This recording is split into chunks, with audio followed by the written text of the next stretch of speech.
Hello and welcome to my page, guys. Like I said, we were going to film a video on YouTube, and this is advice. This is two different cultures, two different advice, because this is...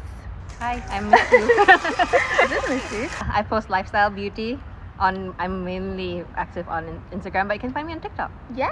Going to attach her page on the description. You can follow her. She's more aesthetically pleasing than I am, so if you like that vibe, you will love her page. So go follow her, go. So she's from Malaysia. I'm from Malaysia, but she's been brought up there, and I've been brought up from the UK. So I thought it would be really helpful for people to get like two different advices, and maybe when we come to one, we'll be like the superpower of all advices. Balance. Yeah. So you guys have messaged me on private DM and on my video, so we'll get straight to it. Misu hasn't seen all the questions, so it's going to be very like authentic advice and reactions. I haven't gone through them like properly, and I don't know what I'm even going to say, but I'm sure when we get put on the spot, we'll be under pressure and say something good. We're blindsided, guys. Yeah. I'm sorry. What to do when you don't like your friend and want to go to events, but she's there? Okay, so I remember one of my friends messaged me this, and she basically isn't too keen with one of her friends' friends who's always there, and she said something quite like harsh to her. I won't go too much into detail because it's disrespectful, but yeah, she basically doesn't know how to feel if she wants to see her friend, but that person's always there and feels like she's always judging her, criticizing her, like sucking the life out of her. Yeah, Michelle, I feel like would be really good at giving this advice because she can really relate to some of this, so I'll let her go first. So I did experience this kind of situation, and it took me a long time to like realize to where it's to the point where like I don't care. It's whatever they do and whatever I do is I can only control what I can do. So basically, I feel like you should ignore them, because in the end, your silence is stronger than their words. This is me clapping, by the way, but I don't want to be loud. Snapping? Yeah. I can't snap, sorry. Yeah, I think that's really good advice, to be honest. I think from my part, I've cut a lot of like people off as well, and I've noticed like the more you grow up, you want to protect your peace more, and these people really don't give you anything for your life. You want to keep people who motivate you, who you look up to, who inspire you. If they're not doing that, then you don't need them, you know. It's not a loss, basically. And if you want to hang out with your friend and you can express to her how that other person makes you feel uncomfortable, if she's a true friend, she will meet up with you without that girl, you know. Because I'm in a situation where I've got a really close friend, but I'm not keen with one of her best friends, and she knows to not talk about her around me. Like, she's respectful, she's really respectful, and if she is coming to an event with me, she will ask me if I'm okay with it beforehand, you know. So if she truly is your friend, she will go around it in a respectful way without hurting your feelings and without hurting that other girl's feelings. Yeah. In conclusion, set your boundaries. Yeah, set your boundaries. Very strong boundaries. Yeah. If you do not, people are going to take advantage of that. That's the biggest problem. Exactly, yeah. Oh, this is so fun. I'm having such a fun time, guys. How to stop comparing yourself to other girls constantly and actually love yourself. Yeah. How would I stop comparing myself? To be honest, with my last relationship, my ex cheated on me, so I really went with like comparing myself to other girls. I went to like deep insecurities and like jealousies with people, and I think that's like a natural reaction when you get cheated on. And I'm really close to God, so I would always try to like fix my relationship with God and just ask him like, please show me who you made me to be and who you want me to be, and just really like open my eyes to that.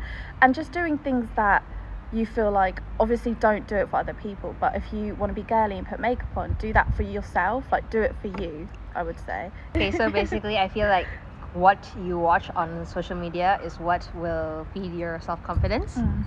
I think Sherry can agree with me. Yeah. With your Liz.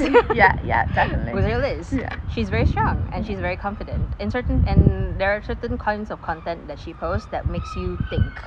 Yeah. It makes you really, really think about what you should ignore and what you should keep in mind.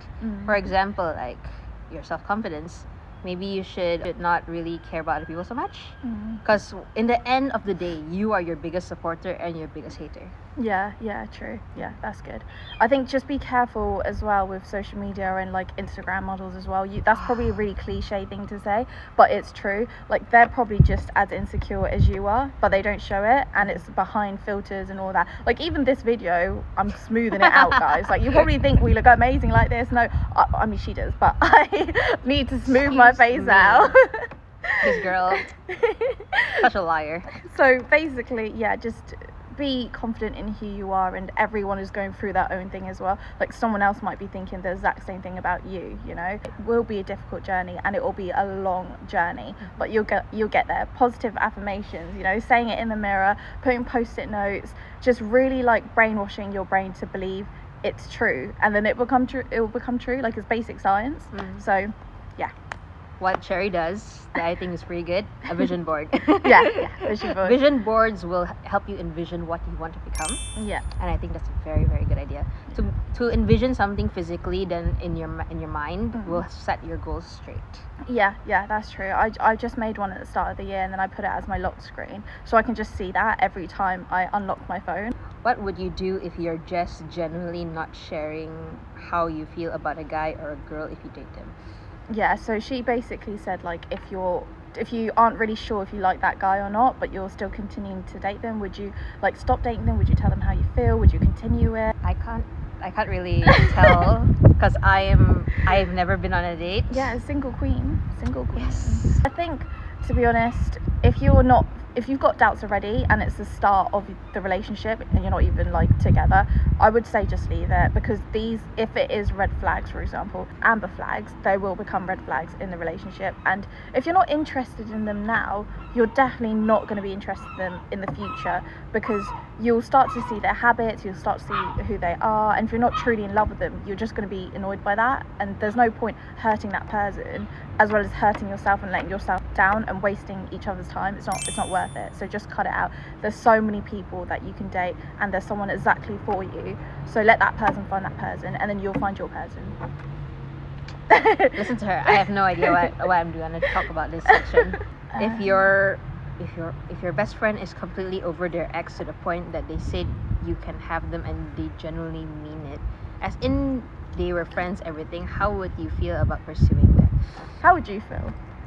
I feel like see the ex's flaws before you will see their flaws. Yeah, that's a good advice. I feel like if you've seen their flaws, because like your friend has dated them, your friend has complained about them, and then you are...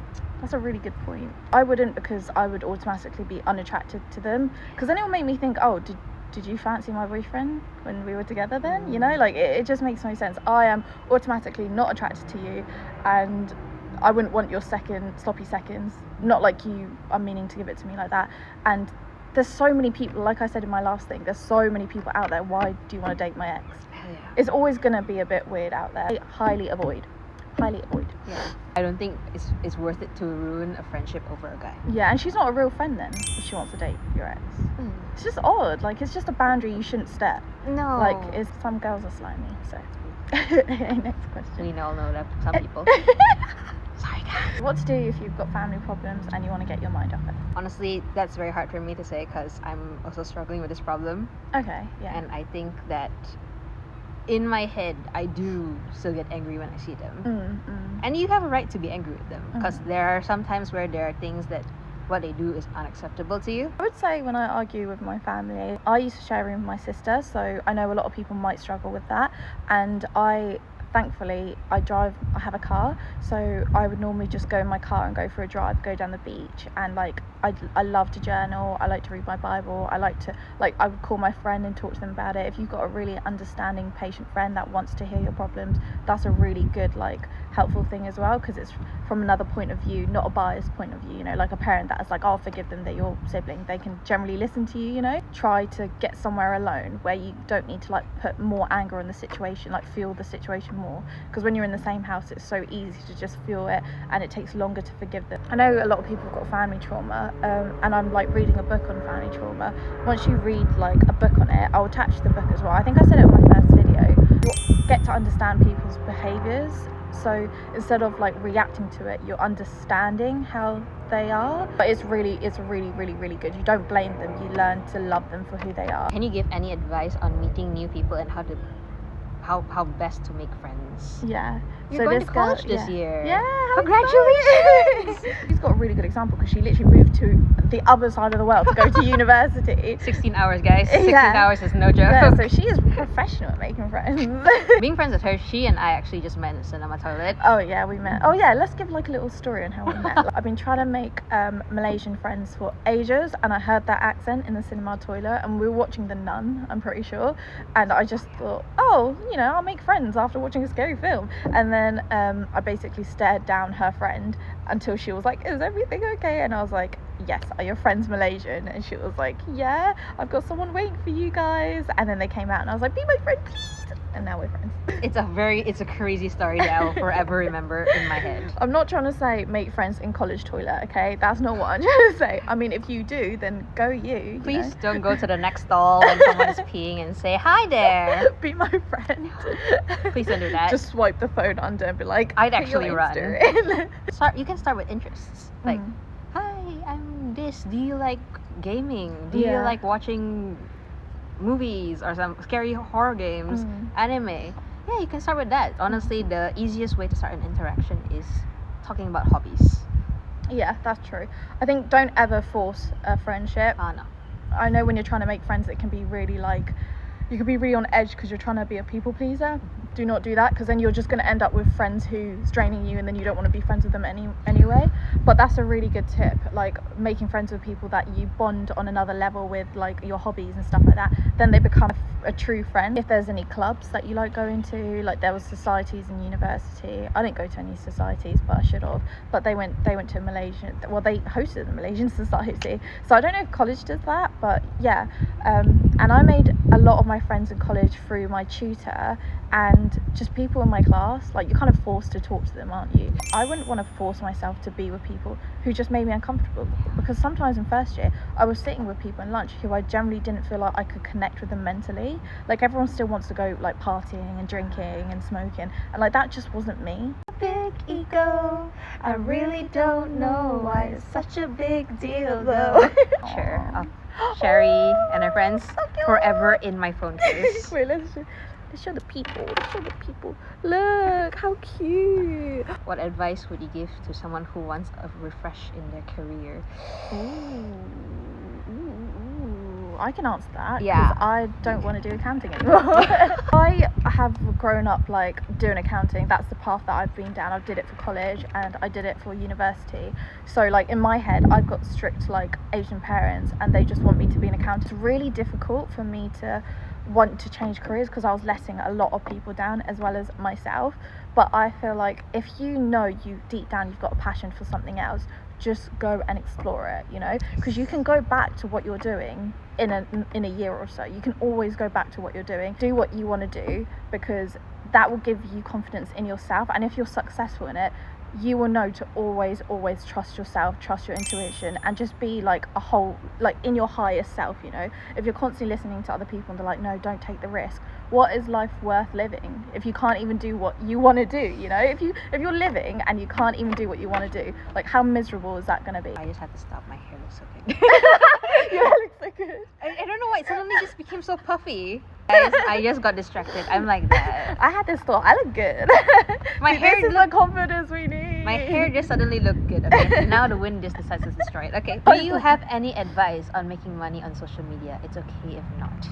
Yeah. You shouldn't start with thinking about making money first.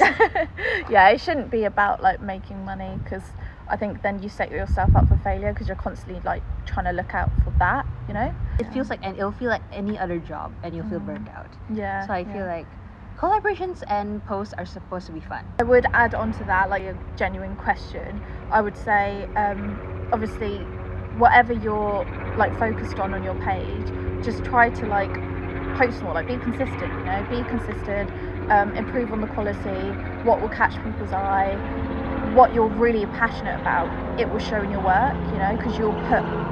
Sorry guys, I'm very interested in a helicopter. So if you're passionate about something, you'll put the work in and it will show through your social media. So just be very like present in your social media, consistent. I think what helped me is showing your personality and stuff like that. If someone likes you for your personality, they want to grab onto you, you know, and they want to promote you as a person. So is put your email on your bio, because that's how they contact you. You be careful of fraud. Like, Oh my god, I get them scams. like every day, and I'm like, go Guys, away. guys, please do not believe those scams. I'm serious. They are everywhere. Yeah, They are everywhere. Yeah, don't believe. I think they'll start coming at 500. When you have 500 followers Oh plus, yeah. you'll get those scams. Yeah, It's horrendous. no Please do not good. fall for it. No Do good. not fall for it. Usually the genuine ones will come at 1,000. Yeah. How do you cope with not feeling shit when your friend on social media is getting more collabs and more opportunities than you, and you have the same niche, without feeling like there's something wrong with your page? Okay. You said you could relate to that, right? Yes, I okay. can. So I'll let you answer that. I'm sorry, guys. This is gonna be a very straightforward answer. I don't think you would like to hear it. I'd say stop comparing yourself. Yeah. Everyone has their own journey. Everyone has their own speed. I've been through that before, and it does get like scary. But I feel like you should clap for others before, and then you get to clap for yourself. They are your friend, and in the end, they can help you in the future. And there's also times where it's not a problem of your social media. The problem is that their algorithm just reaches a certain point, and Instagram is not friendly. Yeah. Instagram is not friendly at all, guys. TikTok and Instagram have two different target audiences, and it does get difficult. But just don't compare yourself. The background, the fun.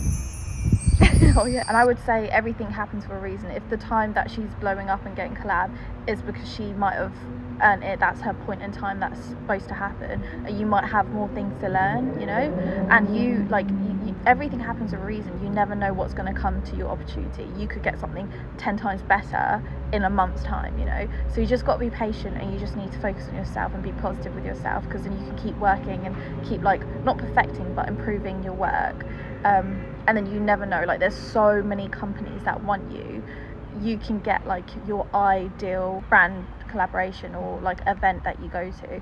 So just be patient and be positive, stay positive minded, because if you're negative and you attract jealousy, you're not going to get what you want. So just be a bit careful with your attitude, and please don't think that we're judging any of these questions. Like, we have felt majority of these questions, so we can, you know, give the advice to it, because we feel this way as well. Yeah. So yeah, we're just trying to I'll tell a short story. I did have a few friends I made in social media who grew really, really fast, and I did sometimes like compare myself to them, and it just made me so scared to post, because I was scared that it's not going to be good enough, and that's what makes it not fun anymore. Yeah, and maybe just ask them, oh, could you give me advice on what you're doing and like how you can help me, because my friend has given me advice and I was like, I don't want to be doing that, because like I just want to grow organically and I want to attract supporters that are organic. But then she gives me the tip that you need to engage with the other people, and I was like, nah, it's fine. Until I started engaging, then I started feeling like I was blowing up more, like, oh, people just want to be supported, that's literally it, and they'll support you back. What to do in this situation where you feel like your boss is bullying you and you're on probation? Okay, there's a certain situation where I did feel like I was getting bullied. I don't really want to say it. In the end, a toxic workplace is just going to ruin you physically and mentally. Yeah, I definitely had that in my last job, and I felt like people ganged up on me and stuff like that. It was such a horrible experience. Like, I didn't work for so long because I felt like I was just mentally trapped in that situation, and it can be really like horrifying. It can be like really shocking to the body, because you're like, why is this even happening? Why do people allow this to happen, you know? Especially my job didn't have HR, so I had no one to go to. How I got over it was therapy. Therapy helped me a lot to understand the situation. And if you're in it right now, I wouldn't say tell someone or argue back with them. I would say leave the job, because even if you're in probation and you want this job, when you pass the probation, you will not like the job, because now you're just like, great, I've secured the job, but I'm with horrible people that are bullying me and affecting my mental health. And once it starts affecting your mental health, then it's never going to be good for you, you know? So trust me, leave it. There's always going to be a better job. There's always going to be supportive people.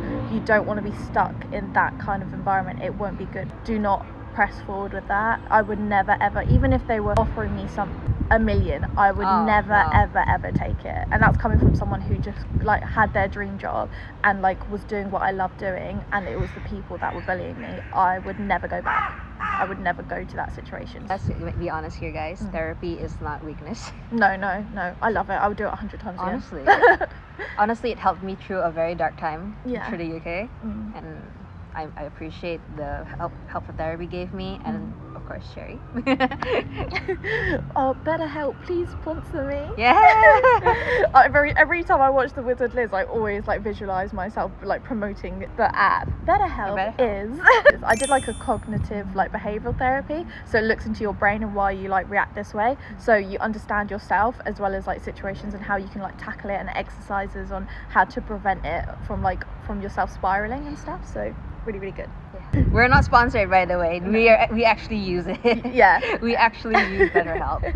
We're going to do one more question and then we're going to wrap it up. So I hope these answers have been helpful for you. How do you juggle the influencer life as well as working full time? Is there a way that you can kind of go about that? Because people feel really drained by it, they feel stressed, they feel like they can't fit it in. You have your weekends, go record.